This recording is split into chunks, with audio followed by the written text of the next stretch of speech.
Hello and welcome to episode 567 of the Daily Sales Message Podcast, where every single day I share a piece of simple and actionable advice that's designed to help you feel more confident and sell more stuff too. Now, in today's episode, we're talking about, has this ever happened to you? You've been in a situation where somebody says, hey, what do you do?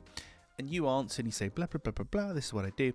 And then they repeat it back to you. Oh, so you do blah, blah, blah. Oh, so you're a da, da, da. So they summarize and repeat back what you do. Has that ever happened to you? Because if it has, it's actually a warning sign that you need a clear sales message. You're not actually being as clear as perhaps you could be, because by the very fact that somebody summarized it and repeated it back to you, they're looking for your approval. They're saying, look, this is what I've understood. Is that correct? I've gathered up all the clues you've given me, come to this conclusion.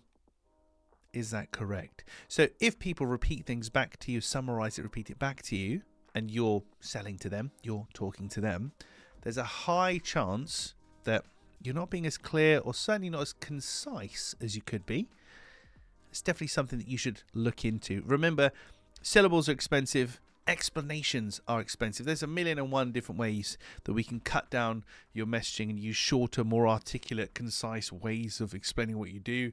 But if people are repeating back to you what you've told them, it's a sign they're probably not understanding it straight away. And worse still, that's not going to happen online, is it? So if somebody's online and they don't understand what you do, they're not going to email you to say, I've been to your website and this is what I understand. They'll just ignore it and forget it. But I don't know what this guy does. Move on.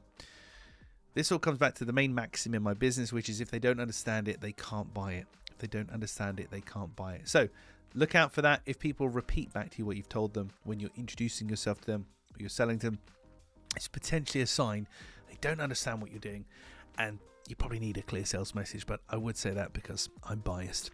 Right, that's it for this episode of the podcast. Tomorrow, let's check my notes in episode 568. The problem with being too keen. The problem with being too keen. That's what we're going to talk about tomorrow.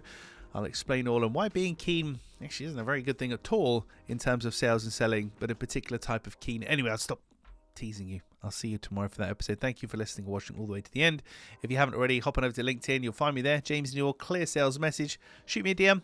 Let me know what you like about the podcast or any particular things you want me to cover in a future episode. I've had some really, really lovely messages recently from people that literally like gone back to episode 1 and they're listening to episode 1 and all the way through because they're crazy. I don't know why you do that, but some really nice feedback. So it's always lovely to hear from listeners of or viewers of the Daily Sales Message. That's it for this one. I'll catch you tomorrow.